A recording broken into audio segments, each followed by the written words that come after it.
And then $5 from neighbor guy. Brianna, instead of just saying Rob is spewing BS, can you provide one concise fact that Rob has provided that's inaccurate? Thank you. Okay. Sure. There was last truth to Russiagate. COVID was real. January 6th was a insurrection. So there's 3 of them. What about Russiagate was real? Rob, I don't want to go into. I'm going to decline to do the fire hose thing. It's not the topic. I'm not going to do that. Cool. I didn't say anything about January 6th. I didn't say COVID wasn't real. So way to beat those straw mans down there and can't give one example on the thing definitively that I talked about. Now, to answer Wick. Now, so what you see here is that it's easy to just wave things away as a conspiracy theory and say that, all of this distrust is just hyped up misinformation from right-wing sources calling it. It's easy to make those claims when the very institutions that you're defending are defending sort of your... That's come on. Okay, kind of boy. I'll say my piece. I'll say my piece. Brianna, did you say that there was a conspiracy theories that are being promulgated by right-wing media sources? Did you say that? I don't want to get into this with you, Rob, today, because what's going to happen is we're going to go down a rabbit hole, and this whole panel that's about structural distrust is going to be like adjudicating a bunch of... No, that's not what's happening, Brianna. I'll explain what happened. I feel that I accurately... Okay, one at a time. All of you will stop. All of you will stop, and we will go one at a time. Finish your thought, Brianna, very quickly, and then we'll go back. Of course. What I don't want to do today is to start going through a system where we adjudicate a bunch of random conspiracy theories. My point, which I said, is this exists on the right and the left. RFK has been pushing vaccine conspiracies to California moms for a long time.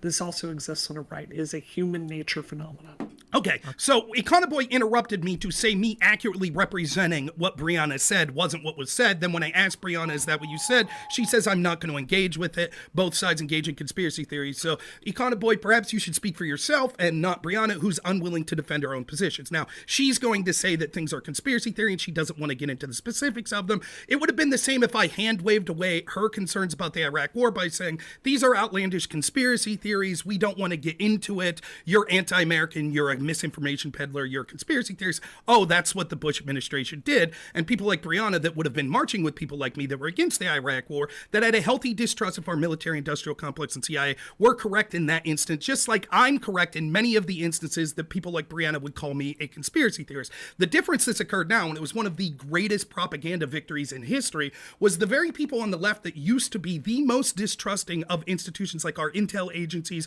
our executive branch for things like Bush and the intel agencies lying us into the Iraq war. What happened was they had a president in Barack Obama who basically came in and continued all of those policies. And then we had a president named Donald Trump, who is the avatar for everything that the people on the left hate, who said, wait a minute, I have questions about the intel agencies, to the point where Chuck Schumer told us that he shouldn't question the intel agencies because they'd find 6 ways of Sunday getting back at him, which is actually exactly what they did. And that's all it took for people like Brianna to go from protesting the Iraq war and being conspiracy theorists against organizations like the CIA and our military industrial complex to now being their biggest defenders. And we could go through issue after issue that shows they lied. For example, you say that they lied in Iraq. I agree. I say they lied in Libya. And they took a country that, granted, had someone who was a bad leader in Gaddafi, but in Africa, that country was doing pretty well. It had really high literacy rates, high levels of home ownership, etc. And now, because of the lies that were spread, it now has open-air slave markets, and there's no hope for them. Or the lies we were told for 20 years after spending trillions of dollars in Afghanistan, that we were told things are going swimmingly. We've almost turned the corner. Trust us, the Afghan security forces will prevail when we leave. And they failed in 3 days. Now, these sorts of lies occur over and over and over. Ironically, we talked about social media. Without social media, how would we have known that when Joe Biden had egg on his face through his disastrous Afghan pullout, where he closed Bagram Air Base, and then we relied on the very Taliban that freed ISIS, who then failed our soldiers, resulting in 13 of them dying. Remember when Joe Biden resolved that by killing ISIS-K? And everyone in the media went along with it, and everyone in the Biden administration went along with it. And then it was only because of citizen reporters and social media where the story went viral that actually it wasn't ISIS-K. It was a translator and his family. Let me finish my point real quick. It was a translator and his family that were killed. Now, these sorts of things, this is why there's distrust. This is just one instance, the U.S. military. The more more information that gets out there, the more we can see that they've lied over and over. But you could go through a history of it and see that actually our media has worked hand in hand with groups like the CIA for years, peddling their nonsense because they felt that it benefited them personally to get more access to these government institutions. I guess I'll just ask you Wait, directly. hold on. I was brought up there. Can I just respond? Sure, you haven't had enough Quickly, speaking time. You're doing fantastic. So I just want everyone to notice what Rob did. He completely mischaracterized what I said. That's not what I said. At no point during the Iraq War did I think like there was a conspiracy theory at the CIA. I thought that exactly what was reported in the New York Times, that there was a rush to intelligence and there was political pressure being put on the CIA, and because the process for gathering that information, it allowed the Bush administration to pick and choose the intelligence reports that made the strongest reports to basically claim that there was WMD in Iraq. The question, Rob, you and I come to two different conclusions here. It's not that I can't point to police scandals or CIA failures or economic reports being cooked or things like that. I see that. I read the newspaper. I see those same stories. We have two different conclusions about how to handle it. I think what I would propose to everyone out there watching this today, we have a responsibility as citizens to go out, get high quality news sources, be informed, and demand from our elected officials smart reforms when things don't go wrong, which they will in a democracy. From what I get from your point here is we need to burn the entire system down. It's not trustworthy. Yeah, I don't think that's true. I think if you look at other countries around the world like Russia, they would kill to have a democracy like ours, as flawed as it is. And I think like you just take our processes for addressing this for granted. She brought me up, so I'd like to respond. I guess that's sure. the I'm point, gonna. so. I just want to ask you directly, Rob. So, and this No, I think it's ironic. just when the left does it, right? When the right does it, it's noble and great and awesome. But Well, when it's the funny left does it, it's funny you would bring that up because I'm okay. going to make the exact counterintuitive point. Actually, I've been quite consistent for things like mishandling of classified information, FARA violations, etc., because they're so prolific in our country and they're almost never charged. I didn't think that people like Biden or Hillary, etc., should have been charged. Neither did I think Trump should be charged. I think it's hilarious, though, to hear Brianna say it's dangerous to charge politicians when we see everyone and their mothers trying to charge Donald Trump, even running on promises of getting Donald Trump, making new legal theories, resulting in things like banks that were happy with him and there were no victims. He has to pay $500 million in fines, and alleged FEC violations that the FEC said weren't violations or didn't charge him for, a novel legal theory that's never been used on anyone, let alone a former president of the United States or frontrunner. They're going to use it to charge him with 39 felonies. Oh, by the way, did you see today that a court just overruled that actually Hillary for America and one of their super PACs actually violated the very same FEC law in claiming that they was using an internet exemption when they were spending their PAC money and falsified records saying that it wasn't campaign expenses, but it was other things. The very thing that Trump was accused of. Yet they're not going to be charged. This speaks to distrust in institutions. Well, hold on, Wick. If Rob is going to attack me and mischaracterize me, I need to just ask the right to respond to it. And I don't want this to be the show today. I have no interest in doing this with you, Rob. I'm recovering from surgery. I don't want to get in a fight with you, but I'm not just going to sit here if you're going to do this, okay? What I said, and everyone can go look at the tape there, is I said for extreme cases of wrongdoing, for a politician, I used Rod Blagojevich in Chicago as an example. I think it does make sense in that case. In my view, Donald Trump does rise to that level, and that's what I said. So okay, but just to be clear, I don't want to go into it all day. This Brianna, I don't understand your position. I'll just say this quickly. It seems like you're trying to perpetuate your status as a victim. This is sort of what these panels are about, is getting into issues and going back and forth. And from the get-go, it seems like you're very reticent to talk specifics with me. It is a fire hose of bullshit, Rob. You just spew bullshit go ahead and interrupt. And they can't have a conversation. Okay. So go ahead and interrupt. I understand why you'd be reticent to want to get into specifics with me because I think you'll know the outcome. So I think my interpretation of what you said there is very accurate. You tell me if I'm wrong about this. I'm trying to steelman you. You said, of course, there are extreme examples when politicians should be held legally accountable. However, we must disagree with that, Rob? Let me finish. However, we must be very careful because it does set a dangerous precedent charging elected officials. Is that a steelman of what you said? Whatever, Dan. I'll step in. Yes, I think that is a steel man. However, And now we see intel agencies working in tandem with social media companies to censor points of views that they don't like. We saw that about COVID. We saw that about Russiagate and other such things. And that's actually perpetuating as we see going forward. To talk about Brianna's criticism of me specifically, I'll turn the criticism on her. She says that it's people like me. Not addressing it. That's fine, Brianna. You don't have to address it. You haven't addressed No, I'm anything in saying this you're not debate. addressing anything I said directly. You're just going to flip it on me. Here we go. Fire hose time, y'all. Right. Let's go, boys. What she's trying to do is gaslight. So Brianna can't keep up on the specifics because it's not really a left-right gaslight. issue. Now, again, I sat here patiently while you all talked at great length. I've only interrupted once or twice, and it was to ask a pertinent, specific question, not to moan on and make faces like you do, Brianna. You started off this debate being antagonistic to me, accusing me of being a conspiracy theorist, saying that things weren't... Anyways, you started off doing that, and then you seem to want to play the victim, which is something that you see quite frequently. You're playing the victim right now, bro. Which is something you see Feelings quite... are hurt. I'm so sorry I triggered you. I've been trying so hard to avoid it the whole time. I will triple down for you. I promise. Which is something that you see is common with people like Brianna. They aren't capable of keeping up intellectually or with the specifics, so they have to use broad-reaching phrases like, you're a conspiracy theorist. Let's use the very example that she gave, talking about TERFs and talking about new literature that comes out describing medical procedures in the trans community. Imagine that Brianna said, well, actually, Rob, here's what the newest literature says, and I just say, that's all a conspiracy theory. I'm not interested in talking the specifics. Brianna would rightly say in that point of view, that's not responsive. You're not talking about the specifics.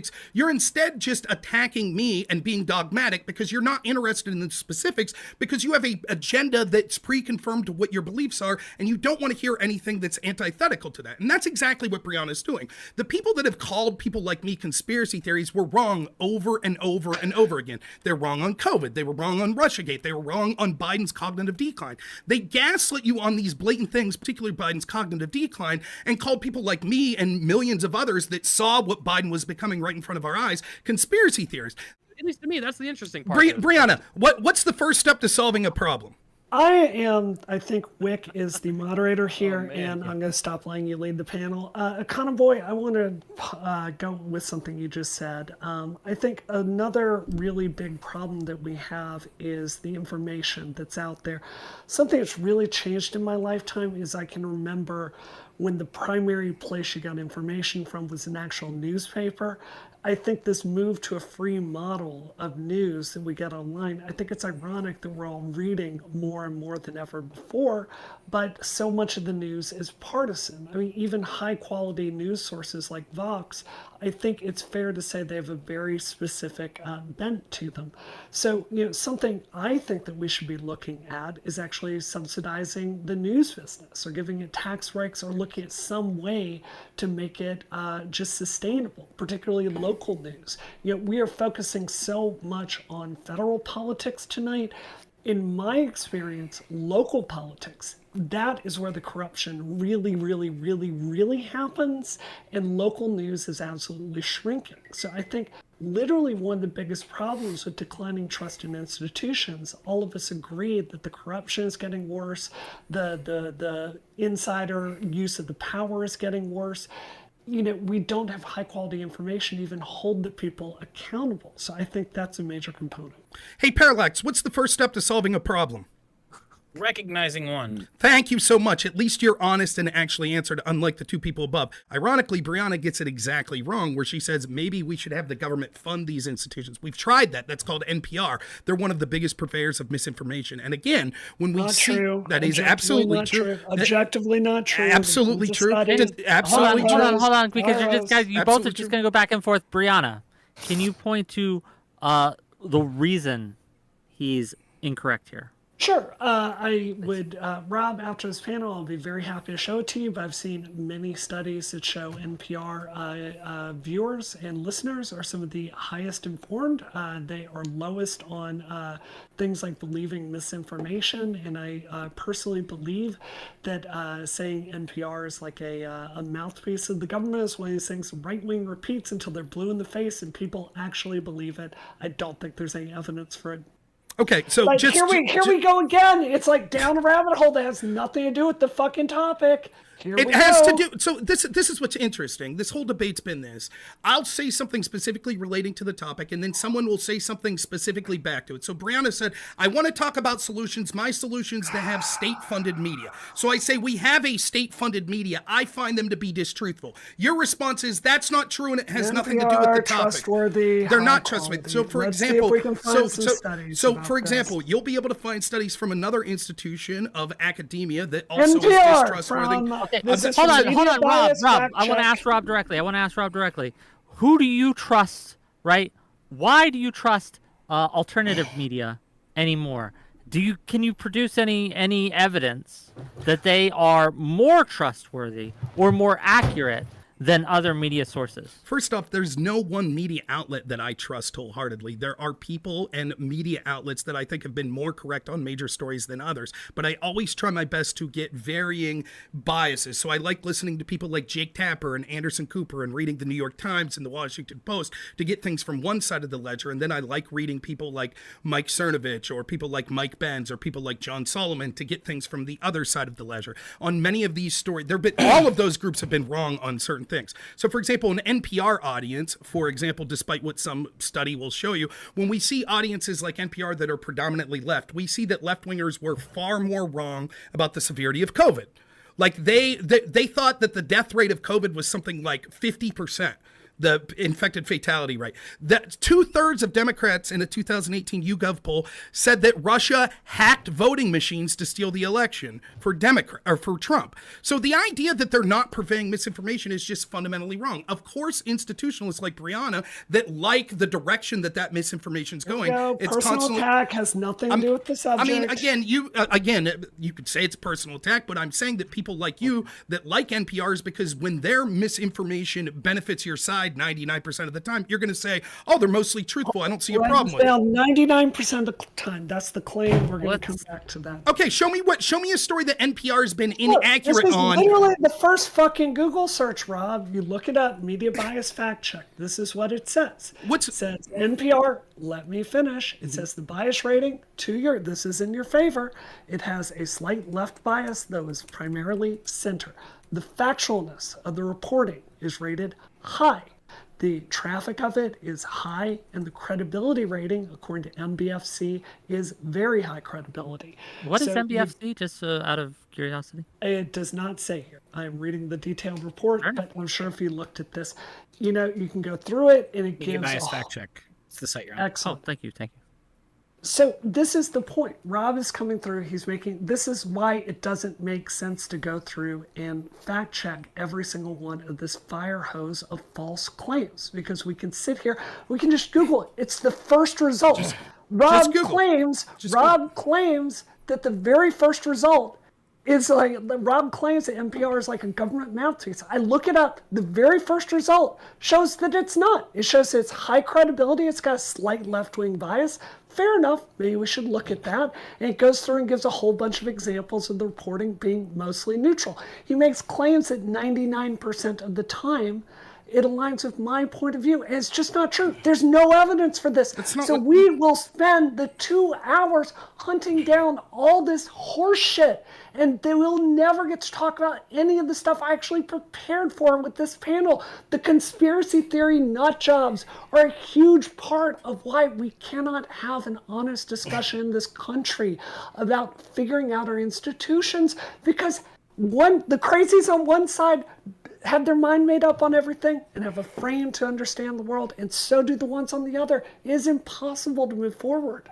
So we could see Brianna's tactic here is to just trust these institutions wholeheartedly. She can't tell you the first fucking thing about media bias fact check, and if they themselves are biased, whatever. She Googles something, sees the first answer, and that's definitive. Obviously, that's the definitive answer. Not that Google's algorithm itself. So the problem is we can see the same mainstream media that overarchingly gaslit us about things like Biden's cognitive health, about Russia. Yes. And again, I understand. This is facts don't matter. Here we go. Victim Brianna, right? Victim Brianna. Next, she'll tell us that we're misogynistic because we don't like her constantly interrupting. I can talk louder and faster than you. I don't give a shit. Brianna, you're a crybaby. I understand the need to fill it, but I am answering. Instead of insulting each other, can you... Isn't that interesting? I was told at the time, Go ahead, Brianna. Hold on. I'm sure you have something intelligent to add. We have 10 more minutes left. I want to make sure everyone gets their chance. Okay. Briefly, Brianna, and then we gotta. I want to at least try to address the topic. This is exactly why earlier in this panel I tried so hard to not start going down these rabbit holes with Rob, because look at what's happened to the discussion. Rob made a claim about NPR, and then we started talking about COVID, and he couldn't fact check that, and now we're switching topics again, and now the entire panel, rather than talking about the actual subject, is going through this fire hose of bullshit and trying to address it. It is so frustrating, and this is one of the biggest problems. We cannot fix these institutions. Yeah. Brianna, I agree. However, I have more knowledge about COVID than anybody I know, and I cannot knowingly let somebody publicly say something that isn't true about it. That's fucking crazy. Sure, I've been very good this whole time. Sure. No, not yet. Right, I know. You're the good person that's distrusting. We know Brianna likes that. Hey, just like Connor, maybe Progressive Victory will pay you guys as well.